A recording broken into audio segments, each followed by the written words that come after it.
All right. So we should, by this point, have an idea about the difference between climate and weather.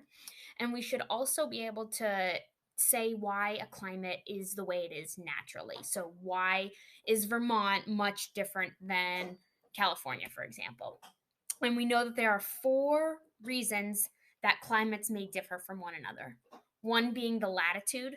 So, if you're closer to the equator, it's obviously going to be warmer because you have more direct sunlight hitting you constantly throughout the year. The proximity you have, I'm sorry, to a body of water. So, water is like a really big buffer. So, it helps keep climates warmer in the winter and cooler in the summer so that the temperature graph ends up being more of a horizontal line rather than a place like Kansas, which was the last activity, or Vermont, where the winter temperatures are down here, the summer temperatures are way up here, and then we go back down. So if you don't have that water to buffer you and make you a nice flat line, you're going to see a big temperature difference across the season. The third reason that you might have a different climate from someone is based on um, where you are in the global wind pattern. So, where you are in the Hadley cell. If you're in the low pressure zone, you're going to get lots of rain. If you're in the high pressure zone, you're not going to get a lot of rain and you're going to be more in a desert like climate. So, depending on where you are in the world, that will influence your climate. And then the last one, which we haven't talked about too much, but it's kind of obvious, is elevation. If you live at a higher elevation, it's going to be cooler because as you move up in the atmosphere, it gets colder. Like if you hike up a mountain, it's going to be colder at the top than it was at the bottom. So now that we have an idea of what makes a climate, we can start to talk about climate change.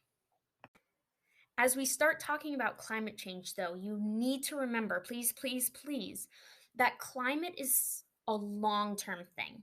So if you have one hot summer, that doesn't mean that it is changing the entire climate of the area because you never know. The next summer might be cold and it might even that whole thing out. So, climate change is something that happens over a really long time, and it is the climate changing. Be careful with the word global warming. That used to be used um, a few years back, and they've kind of changed the verbiage to be climate change because not every climate is necessarily warming.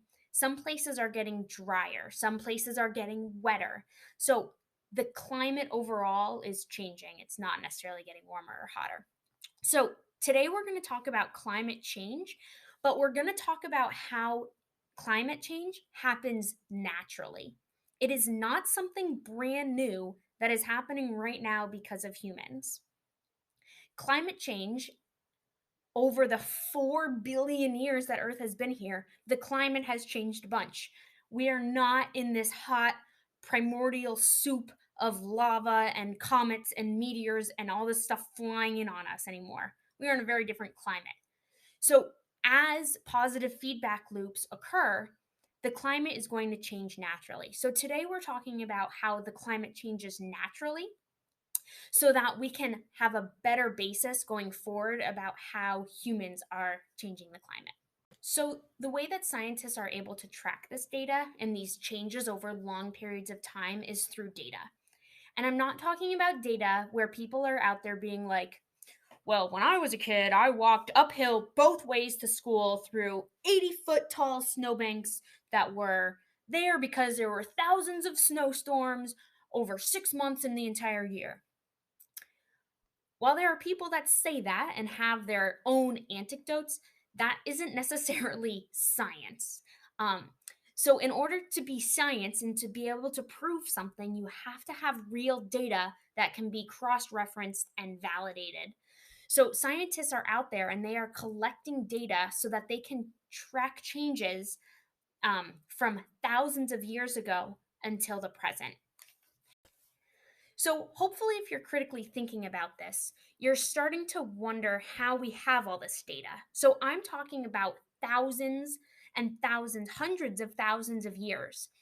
And several 100,000 years ago, people were not out there taking their measurements of the temperature and recording it down so that we could look at it 100,000 years in the future. They also didn't have technology to be out there recording CO2 levels. They probably didn't even know what CO2 was. So you should be thinking, how do we have data from the past that we can look at? So, what scientists use is something called proxy data.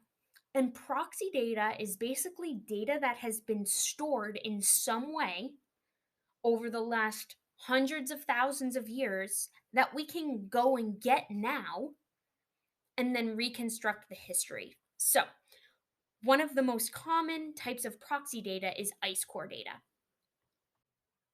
The reason that ice core data is so good is because theoretically, if it's in a place like Antarctica or Greenland, it won't melt, which means that you can actually get the history of all winters and summers in Antarctica dating all the way back to 800,000 years ago. That's a really long time.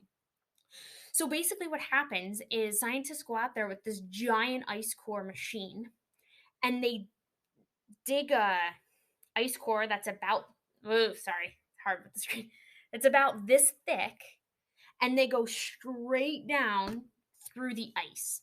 And all of that ice is composed of years and years of snowfalls.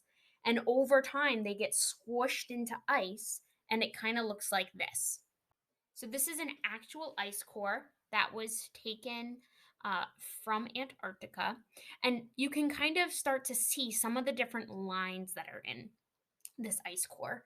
So each of those ends up being a different year. And if we look here, this is a zoomed in example. And each of the little arrows are pointing to a different year. Each arrow, if you look closely, you'll notice is pointing at a white band and it is squished between the black bands. So you can read an ice core really similar to how you can read a tree ring if you've ever looked at the different bands in tree rings. So each white band represents a summer and each dark band represents a winter. And it's all snow because it's Antarctica. And even in the summer, it does snow there, albeit not much because remember, it is a desert. Um, but the precipitation there is always snow. So it snows in the summer and it snows in the winter. And the reason that they're different colors is just because the temperatures do different things to the snow. So if you count the arrows, I think there's 12, and that represents 12 years that we are looking at in this ice core from Antarctica.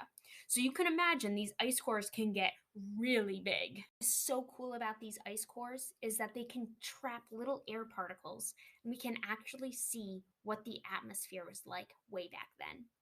So today you're going to be doing a TUVA activity where you're going to be looking at data from an ice core, looking at carbon dioxide levels, methane levels, and dust levels, and seeing how that influenced the temperature of the area. Once you finish that, you are going to do a quick Google form, and then you're done for the day. See you guys later.